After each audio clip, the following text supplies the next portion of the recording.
I grew up in the church, and I've been a committed Christian since I was a teenager.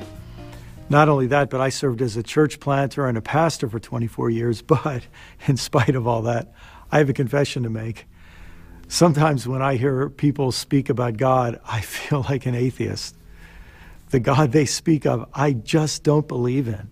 A God who loves Christians but hates Muslims, or a God who pours luxuries on the rich but consigns the poor to poverty, or a God who cares about human souls but doesn't give a rip about conserving and protecting our beautiful, fragile planet. So if you ask me, is God real?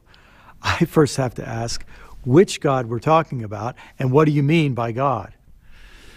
Do you mean an old man with a long white beard who's making a list and checking it twice, or a chess master moving pieces around on a divine chessboard, or a cosmic clockmaker who set the world in motion but now keeps his distance, or maybe a vague fog that descends on certain people?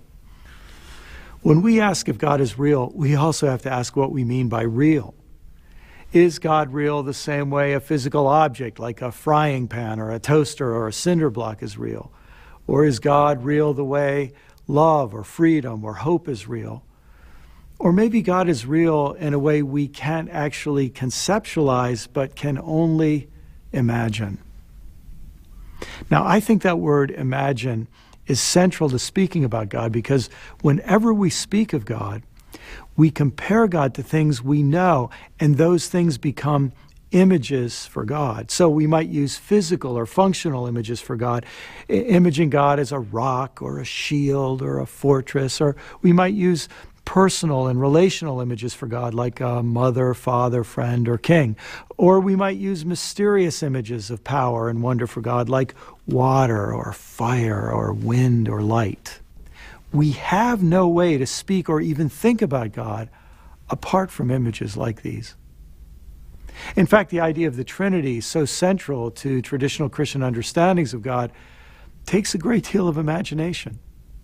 Through history, people have used images like 3 dancers moving in a circle, or 3 leaves of a clover, or 3 states of water to try to convey that one God can exist in 3 persons, or that 3 persons can constitute one God.